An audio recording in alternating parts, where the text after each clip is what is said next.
Good afternoon, and welcome to our weekly COVID-19 update for the town of Plymouth. I'm Steve Triffletti, Plymouth Town Moderator, and we're here each week at noon for this update. This forum is being brought to you live by PAC TV at Comcast channels 13 and 15 and Verizon channels 43 and 47. We're very grateful for PAC TV's support in this endeavor. You can also watch this on PAC TV's streaming channel by going to pactv.org/live. For questions during today's forum, please email plymouthinfo@pactv.org. These forums can be replayed at pactv.org/Plymouth. Today's participants include Kenneth Tavares, Matt Muratore, and we're also joined by Dr. Mark Wilson, Sarah Cloud, Sean Halpin, also Michelle Bratti, Michael Jackman, Heather Cosby, and Amy Naples. And at this time, each week, we begin with the chair of the Plymouth Select Board, Kenneth Tavares. Welcome, Ken.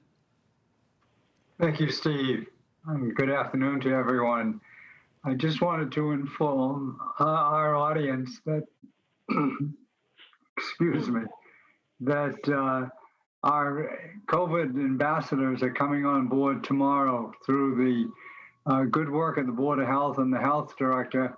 We're going to have the ambassadors in and around the town helping out with folks. And I want to read to you some of their responsibilities, and that is that they will be greeting visitors and residents alike and encouraging them to practice good public health behavior by modeling and explaining social distancing rules and requirements, town face covering orders, outdoor gathering caps, indoor gathering limits, and provide general COVID information. They'll be able to write and distribute bylaw violations and reports related to non-compliance. The main job that they have is to help people to bring about an understanding. As we know, the numbers have been increasing. We've got good news, and that is really attributed to people wearing masks. I've noticed on the waterfront and in the center of town that there are fewer and fewer people without them. So we need to keep up this work, get into the yellow category, and move forward. Thank you, Steve. Thank you. That's Kenneth Tavares. He is chair of the Plymouth Select Board. He'll be here to answer questions. Send them to plymouthinfo@pactv.org. Each week we begin with a health segment, and today, leading off the health component, is Dr. Mark Wilson. He is Professor Emeritus from the University of Michigan. He is an epidemiologist here in Plymouth. And Mark, a lot has happened even since last week's program. What do you have for us today?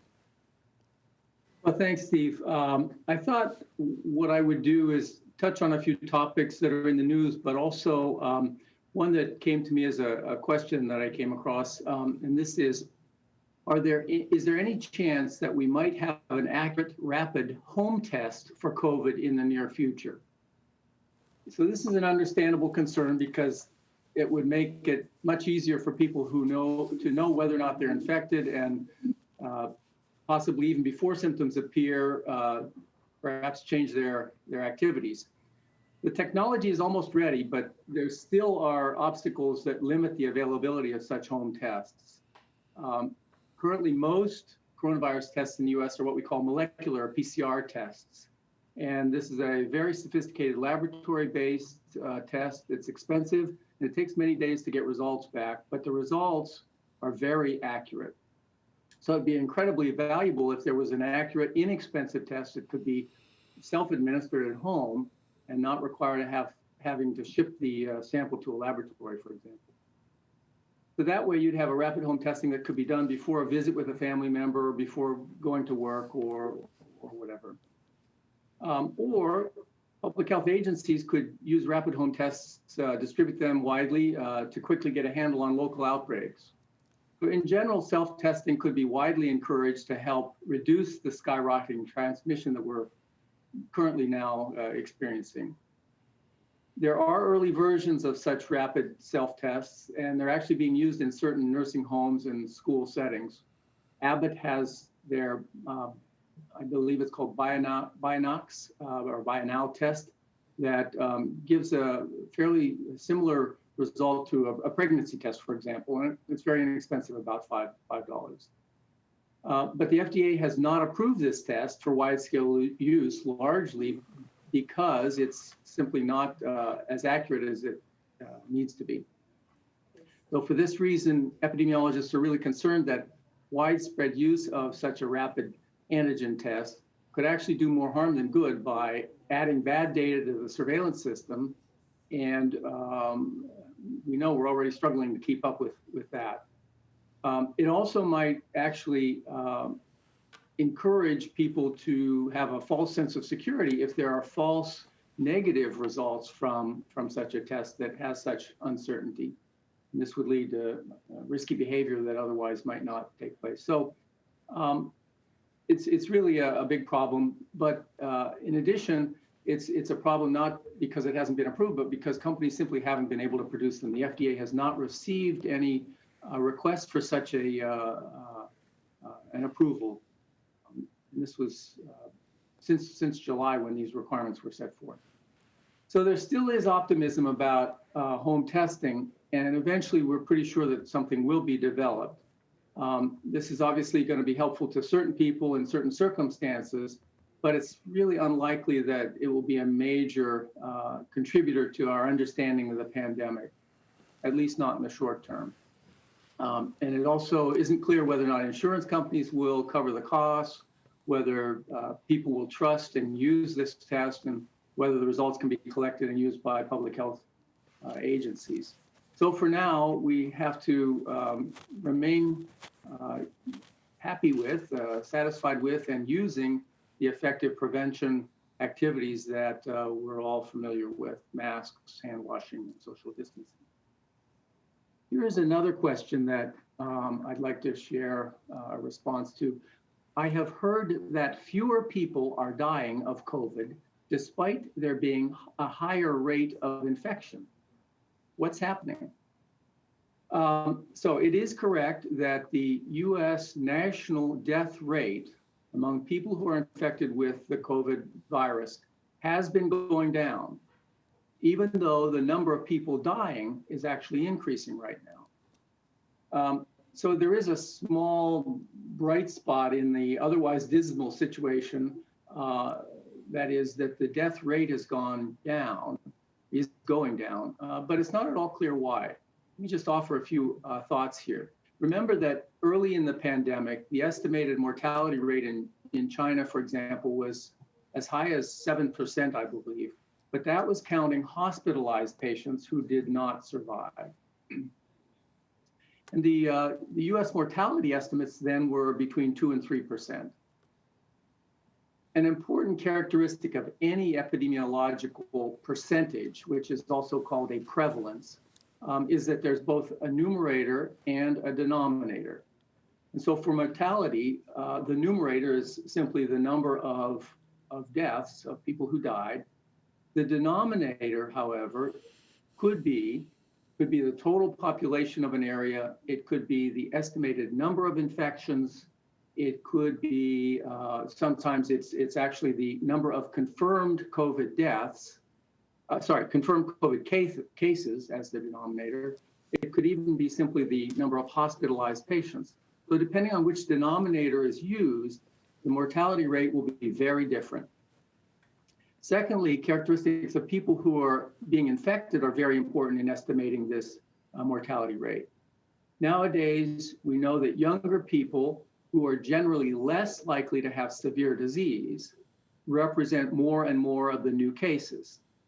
And so since those infections among the young are less likely to result in death, this means that the overall average mortality rate for the population will be lower. So that's good.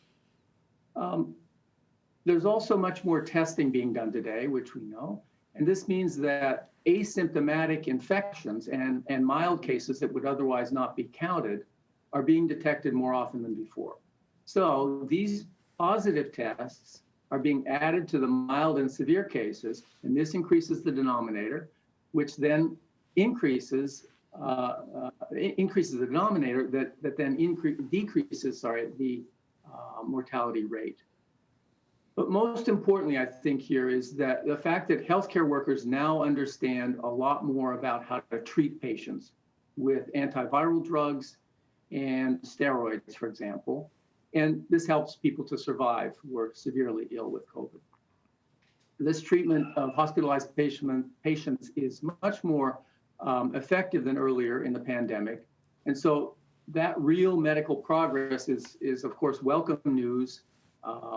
And also, there have been generally enough intensive care beds available so that cases don't have to wait to be treated. And so as a result, treatment is improved, more people are being properly treated, and this has led to a real decline in the mortality rate for COVID. So what's the current rate in the US? According to Johns Hopkins University, the COVID mortality rate based on reported cases is around 2.6% today. But if all people who are likely to have been infected, but maybe didn't know it, are included, the CDC estimates that the US mortality rate is more similar to something like less than 1%, on the order of 0.065%. And so, of course, most of these deaths are among elderly and others with pre-existing comorbidities. Another possibility for this decline in mortality is that COVID coronavirus, which has only recently started to infect humans since it was first discovered earlier this year, may have evolved to become less deadly. So far, this is just a hypothesis that's being investigated, but it is certainly true that social distancing and mask use have reduced the amount of airborne virus that is breathed in by people who become infected. We call this the inoculum, and the amount of inoculum affects how severe the disease actually is, how sick people become. The smaller viral inoculums that are breathed in usually produce milder symptoms and therefore fewer deaths. So even if prevention practices can't eliminate all infection, they're still reducing the risk of severe disease and death among those who do become infected. Unfortunately, despite this good news of the lower mortality rate in the US, I think we still face a future of hundreds of thousands of more COVID deaths in the upcoming months. This is almost inevitable unless there's some radical new intervention or new possibility for reducing risk. Which brings me to the good news. I wanted to share with the listeners what I think many people have already heard about, the announcement yesterday by Pfizer, the drug company Pfizer, that they have encouraging vaccine results. And I wanted to give you a brief update.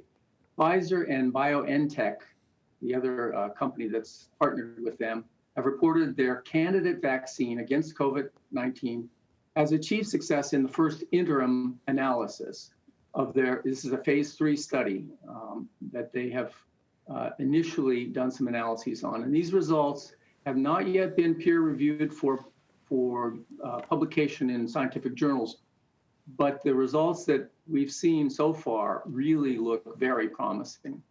A little bit of background. Their study began in late July, and to date has enrolled more than 43,000 participants. These are volunteers, none of whom had been previously infected by the coronavirus. These study participants were diverse in age, in ethnicity, and in race. So they were representative of the population in the United States. Remember that the Pfizer vaccine is a 2-shot vaccine. The first shot is given, and then the second shot is given 21 days after the first one. And the study is designed so that half of the people who are volunteers were randomly selected to receive the vaccine, the actual vaccine, and the other half, unbeknownst to them, received a placebo injection, 2 placebo injections. Neither the participants nor the scientists knew who had received what until the analyses actually began. And so for yesterday's report, data were analyzed from nearly 39,000 volunteers who had received both doses. So they're not fully completed in the analyses. To date, there have been 94 confirmed COVID cases among these 39,000 volunteers. And this is based on the analysis thus far. According to the Pfizer report, it appears that 85 of the 94 had actually received the placebo, and the other 9 confirmed cases got the vaccine. So this means that the vaccine was about 90% effective in preventing COVID symptoms among the study participants. And in addition, there were no serious safety concerns that were reported. So safety and additional efficacy data will be analyzed, collected and analyzed from more volunteers in the future. More volunteers are being enrolled. The aim that the study design was approved for was to have 164 COVID cases to analyze. Again, half of the participants received the vaccine, the others received a placebo. So the study's not complete, but it's at this point extremely promising. And I don't usually get excited about data that aren't fully analyzed yet, but it really does look very promising. Pfizer will start to organize and then eventually soon probably submit to the FDA a request for an emergency use authorization. And the goal here would be to begin vaccinating more people starting as early as next month. However, lest we get too excited too soon, widespread availability to the general public isn't likely to take place until probably probably mid-2021. This will depend on a lot of things, but it's not going to happen right away.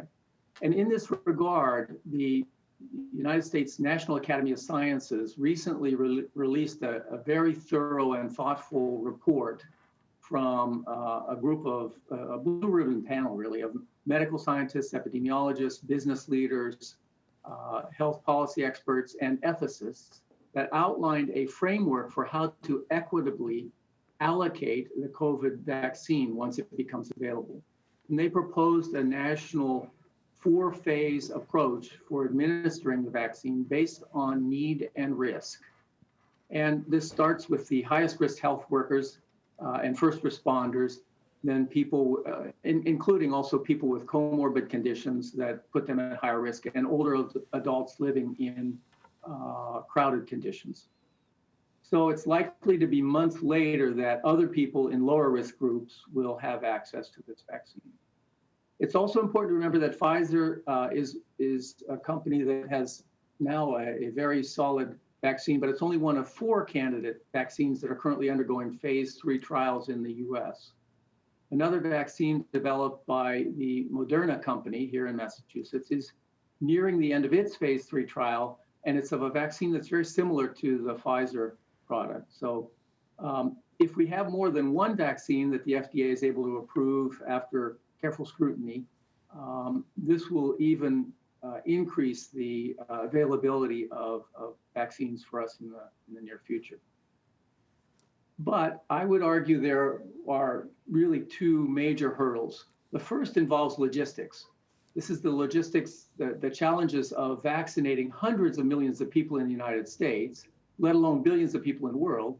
And this is obviously enormous. There are issues of production, of distribution, but also of the continuous storage that's necessary for this type of vaccine at minus 100 degrees Fahrenheit. It can't get above that in temperature, it won't be useful. And then actually inoculating people once, but then a second time as well. Secondly, people may become skeptical about the safety of the vaccine and therefore unwilling to receive it. Yet, what's interesting is the more people who are vaccinated, the more effective the vaccination program will be in preventing transmission. This is why the FDA and other regulatory bodies are really insisting on the strictest of standards for safety. And so until vaccination is widespread, we're really left with the simple measures that are known to reduce transmission: masks, hand washing, and social distancing. This will help us to reduce COVID risk to you, to your family members and friends, until you can be vaccinated, probably sometime next year.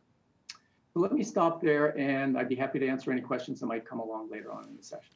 Thank you, Dr. Mark Wilson. He is active professor emeritus, Michigan School of Public Health, and today he certainly demonstrates his expertise as he analyzes the data and explains it to us about the Pfizer vaccine. We're going to continue with our health segment, and we welcome back Sarah Cloud. She's Director of Behavioral Health, Beth Israel Deaconess here in Plymouth. Welcome, Sarah. Thank you. Good afternoon, everybody. I found that very hopeful and comforting, but certainly working in the hospital setting, still very, very mindful of the big challenge that we have ahead of us, and really hoping everybody does those things that we need to do to follow the science to stay safe as we go through this, particularly these next 3 months, which are promising to be very challenging. But I thought it might be helpful to touch base about the stress of the election and shift gear a little bit from COVID. This 2020 election season has been like any other. So if you're feeling especially anxious about the results, the transition ahead of us, you are certainly not alone. It's an understatement to say this year has been like any other that we've experienced, with the layering effects of the pandemic, the social unrest, the economy, even a local earthquake, and then you top it with a really highly contested election. So it feels like there's a lot of pressure around the election, and the results and the process if it isn't what you hope, it can really feel like the world is coming to an end, and this will have very serious impact. And it can really create an all or nothing atmosphere, which might make you spiral into worst case scenarios and really kind of take things further than they need to be. I think it's really important for us to continue to stay in the present and to see how things unfold. It's only been a week since the election. There's so much going on, new information all the time. And there's an undercurrent of fear that's associated with all of that. So in general, we become stressed when we believe something we care about or something we have a high stake in is threatened or is potentially being harmed. And so the election process can be highly stressful for that reason, especially when there's so much riding on the outcome. And this heightened sense of arousal, or we also often talk to about or refer to it as the fight or flight response, is one of the reasons why so many people are struggling with insomnia. So I just wanted to share a few strategies with you on how we can stay centered and get through this process together. So the first, which is pretty common advice that I give when we come on dealing with all these stressful situations, is to set reasonable expectations. So many of us were white knuckling it until election day, but the reality is that this process is far from over, and there's new information and updates unfolding on a daily basis. So recognize that and set realistic expectations about how long there will be uncertainty around the election process. And then secondly, recognize what you can and can't control. So aside from doing your part at the polls and volunteering for the causes you believe in, you can't make the entire country lean in the way that you want or have the same perspective. So try to stay focused in the moment instead of running ahead with what ifs and the worst case scenarios. Thirdly, practice everything in moderation, especially on election day. Be aware, this election process, be aware of how much news you're consuming. We want to stay informed, and we should, but constantly reading all the posts and stories about the election can make you feel more stressed out than taking it in moderation and in pieces. So along those lines, also limit how much you talk about politics. This is currently true. This is certainly true with people who don't hold the same views as you. Well-intended debates often turn into arguments, particularly on social media. And ultimately, we're not going to be able to change another person's perspective. We're very deeply rooted in our perspectives, particularly, in this day and age. And so it's not really worth, I think, either stressing yourself out, somebody else out, or even losing friendships over. And also make sure that you set schedule breathers during your day. So take time away from your busyness, your homeschooling when you can from work, and get out, take a walk, block off time, do something you enjoy doing, talk to a friend, rewatch an episode of your favorite TV show. And then lastly, check in with loved ones. Getting out of your own head and focusing on other people, like cooking a meal for your family or dropping off flowers to a friend, can really help you put things in perspective. Thank you. Sarah, I'm wondering if we all look very tired from watching too much TV on the results of the election, but thank you for your guidance and your suggestions. And at this time, we're going to continue now with our educational segment. And today we welcome for the first time Dr. Sean Halpin. He is Director of Student Support Services for Plymouth Public Schools. Welcome, Sean.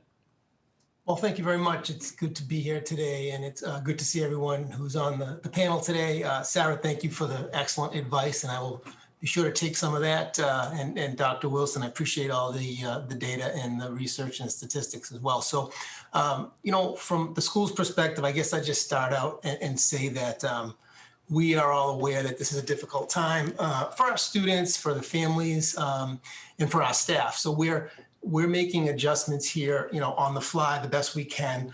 Certainly dealing with remote learning and hybrid learning has been a challenge for all of us. But for the folks, watching the show today who may have questions, we want you to know that at the school department, we're here to try to answer those questions and work with you the best we can as we try to continue to educate your kids.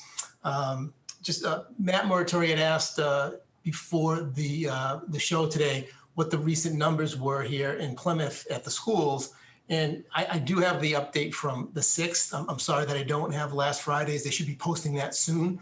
But the number of students newly reported as of the 6th in the school for COVID-19 was 3. There were 0 students who were quarantined due to exposure at school. And there were 37 at that time who were quarantined due to non-school exposure. In terms of employees, we had 0 cases and we had 0 quarantines due to school exposure, and we had 8 quarantines due to non-school exposure. So really what that says is that in terms of the school numbers, it's actually pretty low. We've been doing our best, obviously, to follow all of the protocols and procedures. The kids have been excellent. The students have been cooperative. And the staff has as well. So just to kind of shift gears a little bit in terms of answering questions around support, mental health, what we're trying to do to help our kids and families. We have a full staff of school guidance counselors, adjustment counselors, school psychologists, available to help our students. We're adjusting to these sort of remote platforms and the virtual world we're living in. We're doing our best to provide professional development for our staff around that. And we'll be doing that on an ongoing basis this year. We're trying to increase our communication in the school department among key staff, including like nurses, special education, the school counseling staff, to make sure that we're on the same page as much as possible. We do have things in place at all the school buildings to make sure we're identifying students who are struggling in any way. We have child study team meetings on a regular basis, and we try to make sure that we're accessing community resources as well, just so people are aware. We do have a couple of community agencies in the schools working with our students and families who may need more in-depth clinical mental health. We have Gosnell and South Bay at the schools. We've also been working with local community agencies, DCF, constant contact with them. We've been looking at our vulnerable populations as much as possible to try to assist and help them. We have a growing number of English learners here in the town, and that can be a challenge for families where English is not their first language, and we are, trying our best to try to support them. In terms of the numbers right now, we have about like 10% of the student population has chosen remote learning. So the other 90% are doing the hybrid model, basically. We've seen a slight decline in the number of students choosing remote over the beginning of the school year, the first 6 weeks or so. a relatively significant decline, especially in the K through 5 population of remote learners. More students are coming back into the schools to choose hybrid. The 7 through 12 model of remote learning has stayed pretty steady. And we got about 260 students or so. The challenges there are, making sure that we are able to address the educational needs of our kids in these different environments in terms of the remote learning and the hybrid learning. One last piece that I just mentioned today is that we do have someone in the district who's a social emotional learning coach. And we've had this person on our team now for a couple of years. Her name is Cheryl Delory, and she does work with the staff around integrating social emotional learning into the curriculum, supporting staff. And this is an excellent piece that's really come in handy, especially in these times, since last spring when things changed so dramatically for us. And we are sort of updating that area of the school department as we speak, and we're grateful to have that. And I'd be happy to answer any questions at any time if anyone has them. So thank you for having me today. Thank you, Dr. Sean Halpin from the Plymouth Public Schools. That completes our educational segment. We're now going to move on to our business segment. We welcome Heather Cosby. She is Plymouth CPA. Welcome, Heather. Hello. Thank you for having me back. It's good to see everybody, and really good to hear some of this news coming out about vaccines, and Mark does an excellent job explaining this so that somebody like me can understand it, which I don't know anything about that. And Sarah always calms me, which I'm going to be using your advice as I go through this next month and year end. So I have about 3 things I wanted to touch on today. They're going to go in the order of good and then not so good to really not good, unfortunately. The first thing is the Massachusetts has grants, $50 million in grants available for small businesses. That I'm guessing this has been touched on before, but I wanted to bring it up because the application date is Thursday. You have till Thursday at noon if you qualify for these grants. And they're for businesses that have 5 or fewer employees, and they are, or businesses with 50 or fewer employees. So I did send a link, which Julie has just now put up for me, thank you, with the Massachusetts Growth and Capital Corporation, which is where the grants are being administered through.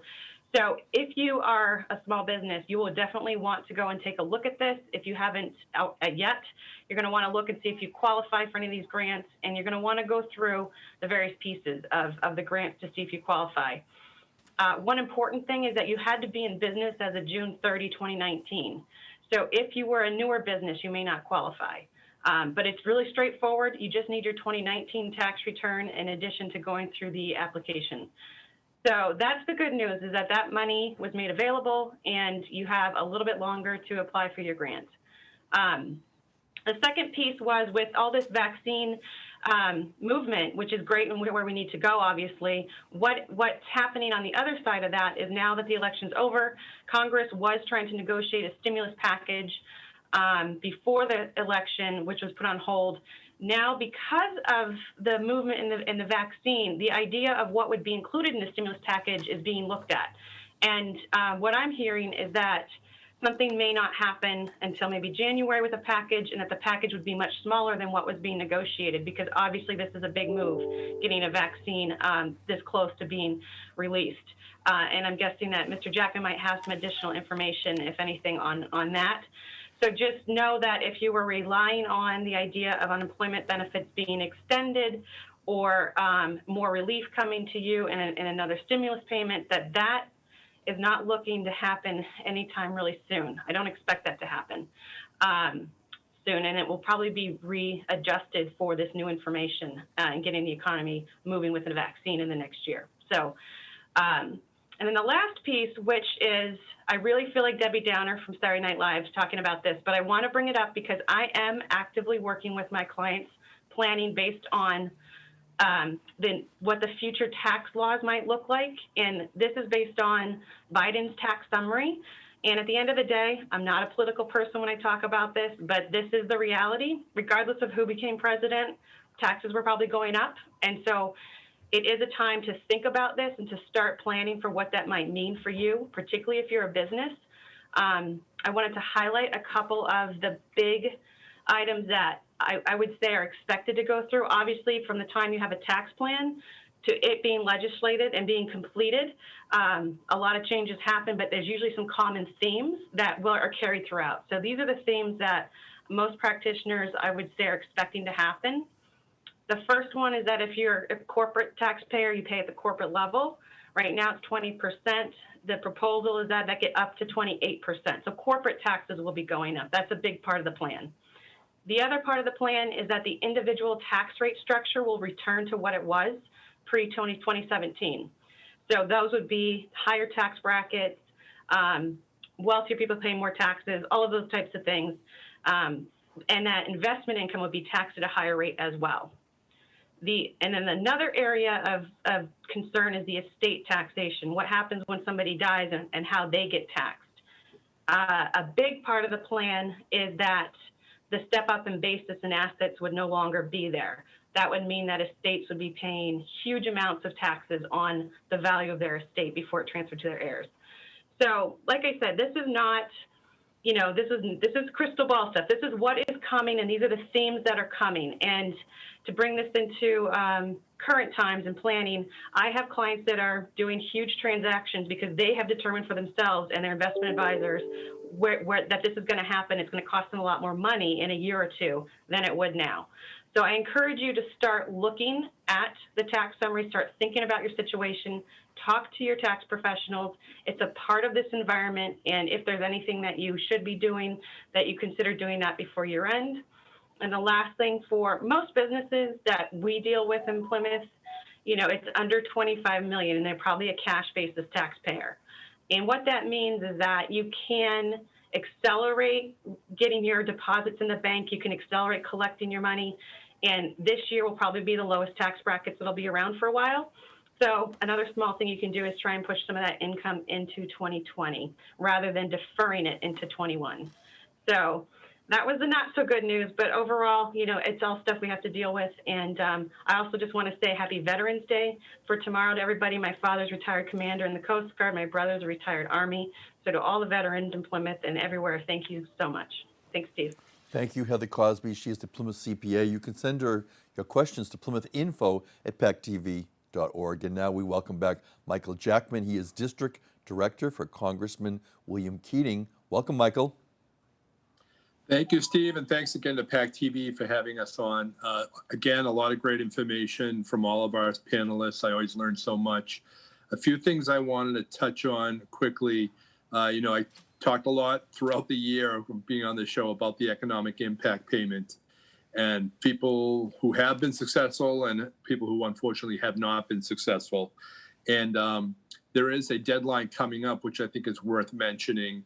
November 21st at 3 p.m. actually is the deadline for folks who do not file taxes or did not file a 2018 or 2019 return. You have until November 21st to use the non-filers tool on the IRS website to enter your information and request the economic impact payment that you are due under the law.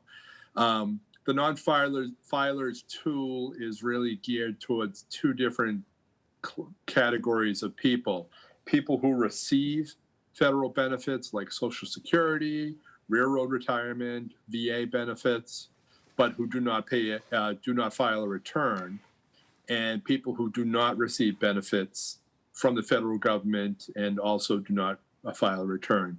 The folks who don't receive benefits might be homeless, might be underserved people, people who maybe at one time were beneficiaries or are only receiving state benefits, but for whatever reason, the federal government does not have access to their information, their current taxpayer status, their current residence, current financial information. So those people really need to use the non-filer tool. And I know it's been really difficult for folks to find out about that, to get word about that, and also to access the internet if they are homeless or underhomed or couch surfing, that type of thing. So there really is going to be an effort. In fact, I have to jump off the call around 1 o'clock to get on another call with the IRS to find out more about how to spread awareness about that. So November 21st is the important day. If you have not filed, use the non-filer tool and it applies to you, or if you have family or loved ones, maybe elder relatives who would fall into that category, you might want to check with them to see if they've been able to file their information with the non-filers tool. So that's really important. One other thing I just wanted to mention, I know last time I was on, Karen Keane did an update about Halloween, and I think she used a lot of the CDC information. And also Thanksgiving is coming up, no question about that. And there is some concern that people will celebrate safely. And it's not going to be Thanksgiving. For a lot of people, it's not going to be Thanksgiving like we're used to. We're not able to have the big family gatherings of dozens of people all in one space. So I would urge people to check out the CDC website. If you Google CDC or Centers for Disease Control celebrating Thanksgiving, you'll be able to find this page. I think we're all hoping that we'll have weather like today on Thanksgiving, because then we'll be able to have outdoor meals. We'll be able to keep the windows open at the very least, so that the air is circulating and we're not exposing ourselves, as Dr. Mark talked about, exposing ourselves to more of the aerosol and more of the virus. So do check that out. I think one of the big concerns about Thanksgiving is travel.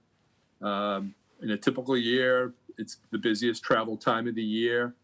And people traveling from one part of the country, getting on an airplane, maybe exposing themselves that way, and then going to a big family gathering. I think there's a lot of concern about that. And also planning. I mean, this is really the time to plan, because if you think about those few days before Thanksgiving, going to a grocery store or supermarket, the places could be packed, and you could really be running into people there, and really need to plan it out so that you're not you're limiting your exposure, and planning the actual day and how you're going to serve your guests and how many guests you're going to have and who those guests are going to be, and should limit to immediate family as much as possible. So check that out. The CDC website has, and I'm pretty sure the mass.gov coronavirus website has similar information. Last thing I just want to mention, as people no doubt have heard, the president-elect has appointed a transition team to work on the coronavirus transition advisory board, I guess is the term for it. And we're hoping that if I can inject some good news about the new administration, that the new administration and the advisory board will be using public health principles, science-based principles, working with public health departments at the state and local level to come up with some guidelines that are going to do what they can to reduce the spread of the virus. As Mark mentioned, the vaccine is coming. There's great news about that, but it's going to be a while before it's generally available and readily accessible to the general public. So we still have to be very vigilant with our mask and with our hand washing and social distancing, physical distancing. And again, we hope that this task force will be emphasizing all of those principles. So also in the spirit of Veterans Day, I'd like to send a shout out to my brother Jim, who not only had a birthday this week, but is a veteran and is going through some health issues. So we're thinking of you, and we're thinking of all the veterans as we approach Veterans Day. So thank you, Steve. Thank you. Michael Jackman is District Director with our federal partner, William Keating, our Congressman. At this time, we're welcoming back Michelle Bratti. She is Director, Elder Affairs for the town of Plymouth. Welcome, Michelle. Thank you. Good afternoon, Steve and fellow panelists. Thanks as always to PAC TV for having me as a guest today. Where to begin? A lot of great information coming forward from our panelists. And just since a week ago, we've had political changes, COVID color changes, and here at Cal, programming and policy changes to match as we continue to ride the roller coaster. After being classified as red for several weeks, we are cautiously optimistic that we're moving in the right direction as at yellow regarding Plymouth's COVID numbers. Our goal, of course, is green. And as everyone so eloquently pointed out, there's been a lot of change. At Cal, we're going to remain hopeful and positive, regardless of what we think about those changes. We are the population that is most at risk, and our seniors are priority. So we're going to embrace the positive and move forward in a very hopeful way. Cal is excited to announce that registration and payments for all of our classes, programming, and activities will now be done through our new online system, My Active Center. This system will go into effect November 20th. My Active Center allows our patrons to register and pay for classes and programs online, easily, quickly, and securely. This also helps with the COVID exchange of money.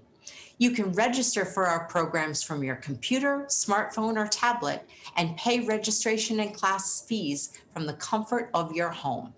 My Active Center also has special features such as personal activities calendar that allows you to keep track of your upcoming activities and enrolled and paid classes. If you do not have online access, seniors, no worries at all. Our receptionist, Cynthia Snow, will gladly help you register and pay for classes and programs over the phone. We are here to help you navigate this new system. Call us with any questions you may have regarding My Active Center. You can go to myactivecenter.com to familiarize yourself with this system, and we will have details regarding My Active Center on the town website under the Center for Active Living page. I would like to take a moment and thank Nancy Franks and Lori Reed, two incredibly caring Plymouth individuals with the mission to help seniors in our community. These ladies took a program to deliver food boxes to seniors during the height of the pandemic, which was started by Laura Wilson and volunteers through the Plymouth Public Schools, and created Full Plates, Full Hearts.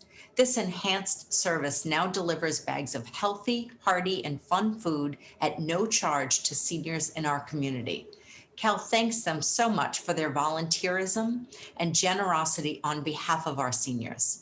In the spirit of Veterans Day, I would also like to thank the American Legion Post 40 for extending to our seniors, veterans, and anyone in need in our community access to their amazing newly established food pantry.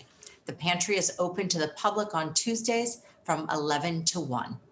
And finally, in staying hopeful and looking at the positive during COVID, it has certainly invigorated creative ways to stay connected. Intergenerational programming at Cal has always been one of our strengths, and we believe now more than ever of the importance of maintaining and extending these connections.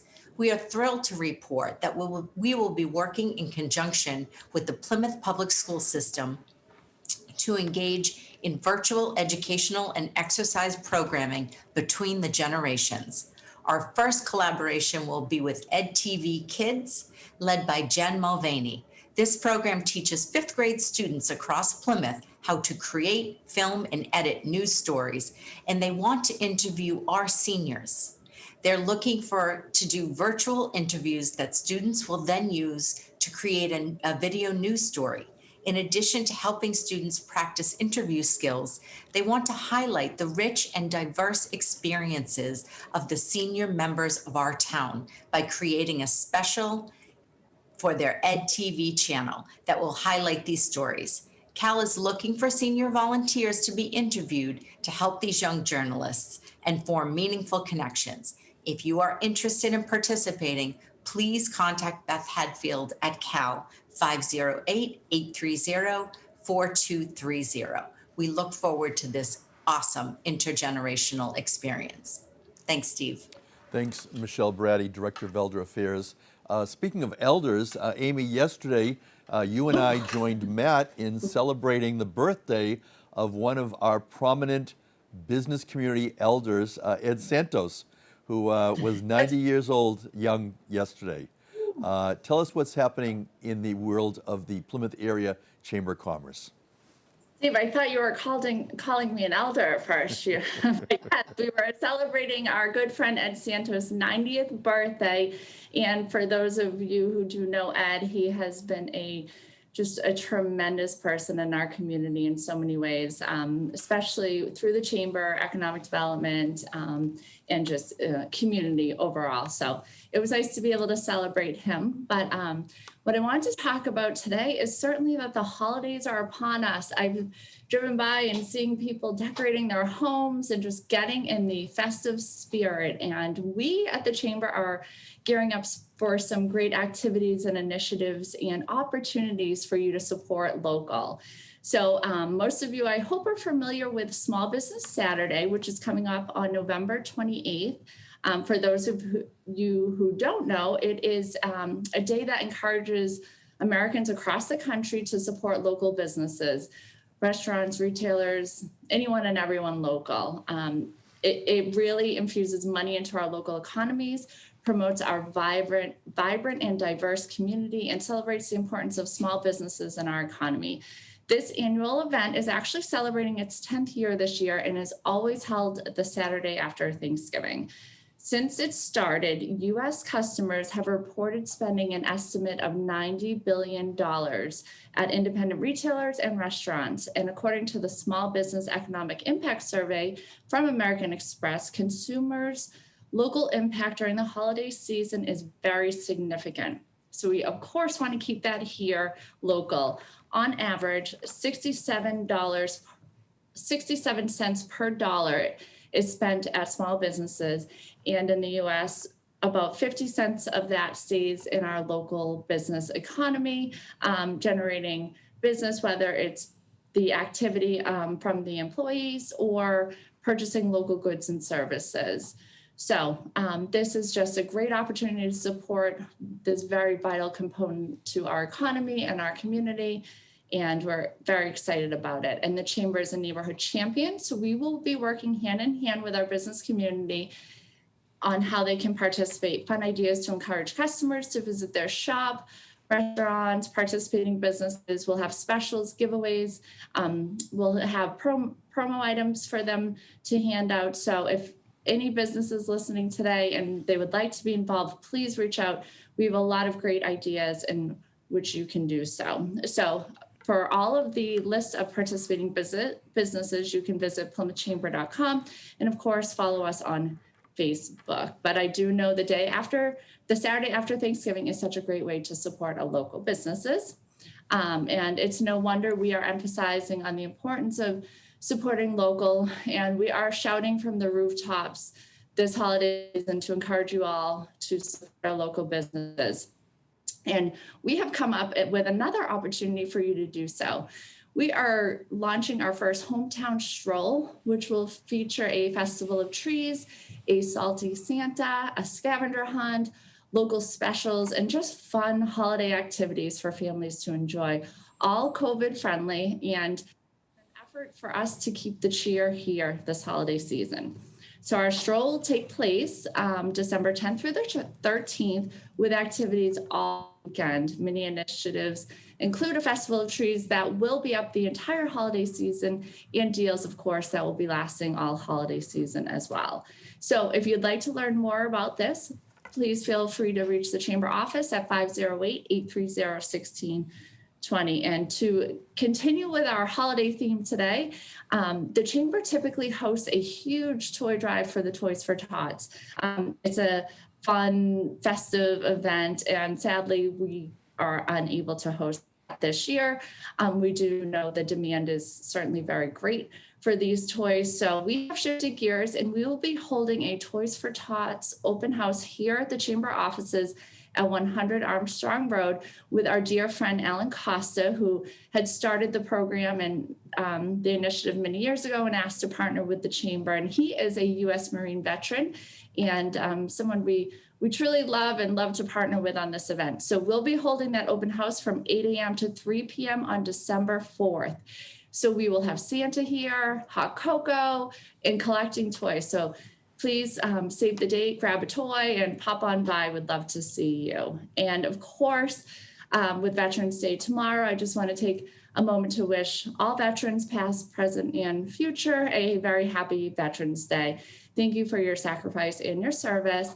And I am a proud wife of an Air Force veteran. So you all have a very large place in my heart. Thank you, Amy Naples, Executive Director, Plymouth Area Chamber of Commerce.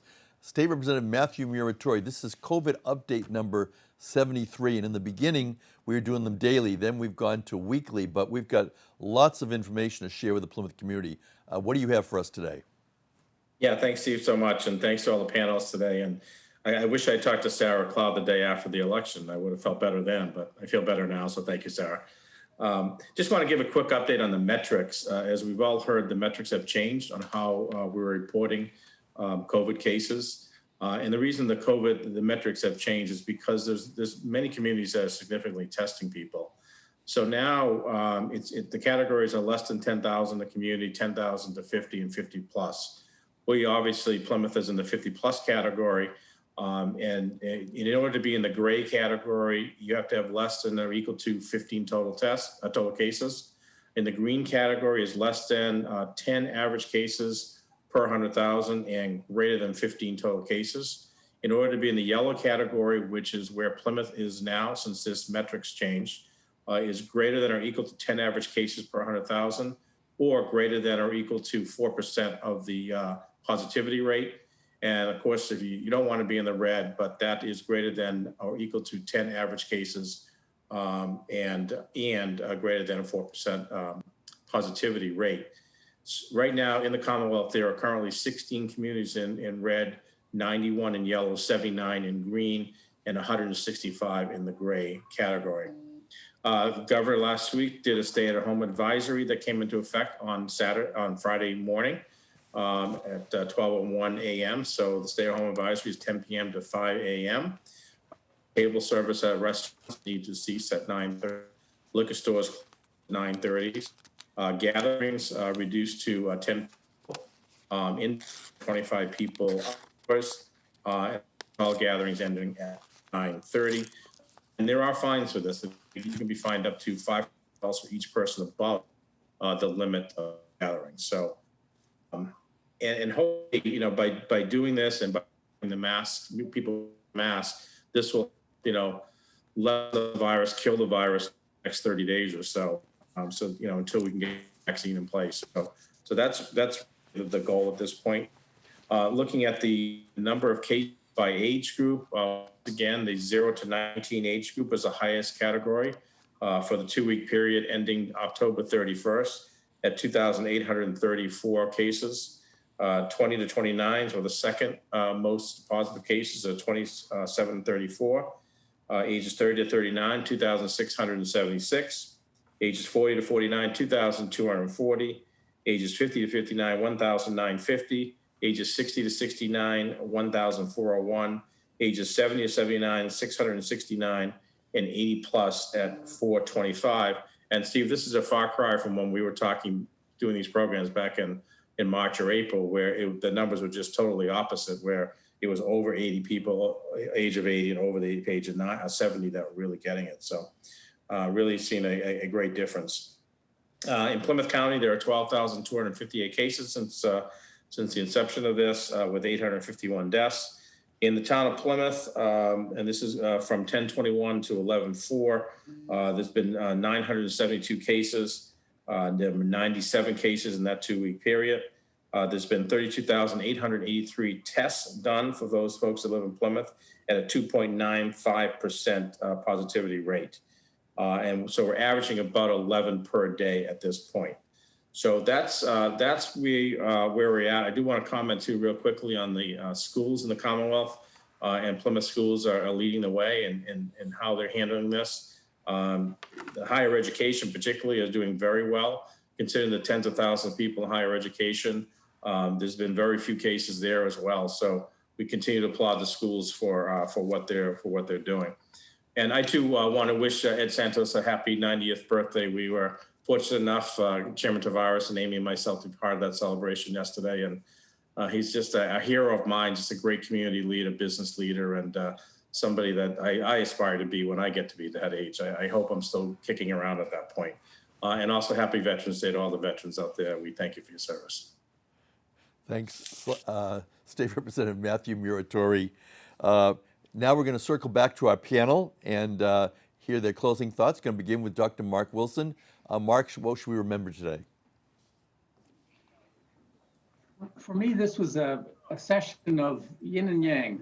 Lots of good news, promises, successes, and still many challenges and risks. We were given advice about resources for dealing with psychological stresses, how the Plymouth school system is doing an outstanding job of keeping COVID at bay, what's available to our elder residents, ways to support local businesses.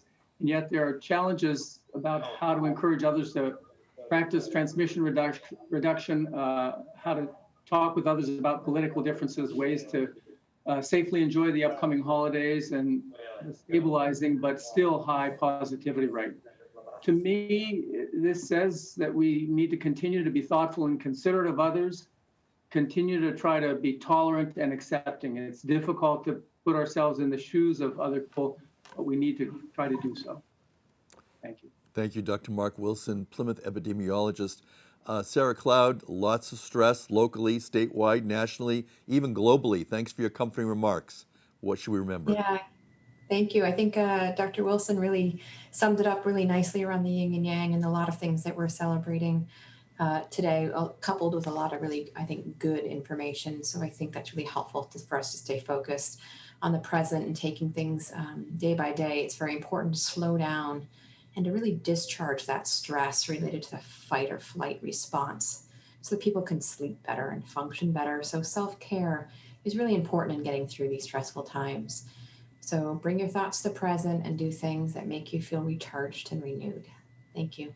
Thank you. And dovetailing very nicely with Sarah is Dr. Sean Halpin, Director of Student Support Services. What's the takeaway today, Sean? Well, I think today the takeaway is that we live in a community here in Plymouth. If you do live here, a community that really tries to band together to help its kids, its families, the people that live here. And there are people who really care. The school department, I hope, is tops on that list. So, if you're tuning in today, we want you to reach out to us, anyone that you need to talk to in the schools, so that if there are concerns or issues, that we can address them, in tandem with you, and we can problem solve, to help you and your kids during this time. We'll try to be as consistent as possible, despite sort of the inconsistent information that we're receiving in terms of just the changes that we're dealing with. So we want to be a place that can really support and help your kids with their education and the other needs that they're facing in this challenging time. So I just want to thank Steve and the other panelists for their time today. Thank you. Thank you, Dr. Sean Halpin. We now return back to Heather Cosby. Heather, we're hearing a lot today about medical, scientific, social services concerns. It all relates to what you do in your world with taxes and business. What should we think about?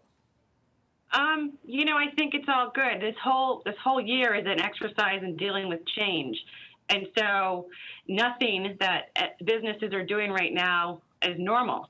And so there's going to be a whole series of additional change for businesses to come out of this, just like everybody has to deal with personally and health-wise and getting back to normal. And so, just like in your personal life, if you're a business owner, you are going to continue to have to deal with this change, and you need to try to be proactive and, just trying to look at your business and being very honest about where you're at, what you need, how are you going to plan for the future, and starting to look 3 to 6 months ahead of sustaining this through winter and not having stimulus packages available at the level they were at before. Dealing with the fact that when you come out of this, you're going to be paying higher taxes. So best to not deny it and just deal with it and have it be a part of your planning process rather than be surprised later or just completely, it can just get worse. It can just snowball worse if you're not on top of it. So, to all the businesses, I always say, just take a breath, just relax and, and work through it because there are solutions here and there's good work that you can do. So thank you. Thank you, Heather Cosby, Plymouth CPA. Michael, Heather talks about change, and we tend to be focused here in Plymouth at the local level. You represent our federal partner. We're going to be seeing change at the federal level. I think that's unquestionable that there will be change. We still have 2 Senate races to be determined. That'll determine the makeup of the Senate. That'll go a long way to determining how much change it actually will be. I mentioned the coronavirus task force that the President-elect Biden has put together. I think there's already been a change in sort of the tone, if you will, of how that group is representing the federal response, and we'll see more of that. And I think it is hopeful. The good and the bad, the yin and yang. It is hopeful. There is good news, and the end of 2020 is coming soon, and it'll be a new year, new challenges, and new opportunities. The one thing I just wanted to mention: if folks have questions about the economic impact payment, whether they are filers, non-filers, they can always call our office, 508-746-9000. We'll do our best to help you navigate the system, whether it is using the portal on the IRS website or opening a case with the Taxpayer Advocate Service, which we've been pretty successful with over the course of the last few months. And happy Veterans Day, happy Thanksgiving, and happy birthday to Ed Santos. Thank you, Steve. Thank you, Michael Jackman, District Director, Congressman Bill Keating, Michelle Bratti. He just mentioned one of your elders, 90 years old, strong, and very busy. You service everybody, whether they're active, whether they're disabled, whether they're housebound. What do you have for us today? Yeah, that's wonderful. Happy birthday to Ed Santos. That's just amazing. And that's a dime a dozen around here for us in the most positive of ways. And it's interesting listening to the business perspective.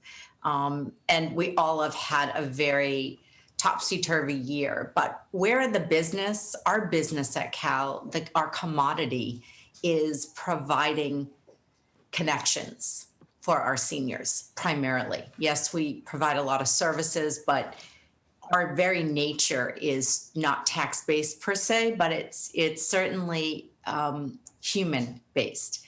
And so all the changes that have taken place and are coming, we need to look at the impact on our seniors in Plymouth.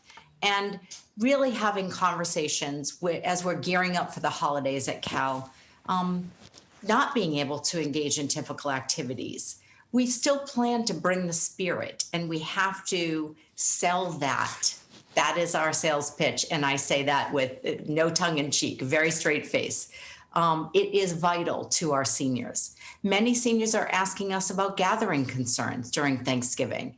And the general consensus and the conversations we're having this year is honestly that food, for the first time in a long time, is taking a back seat to seeing loved ones.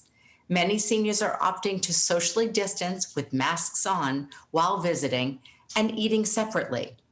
While it may all be different, we are finding ways to ensure our connections stay intact. And I can honestly tell you that is making a lot of seniors smile. So thank you for that.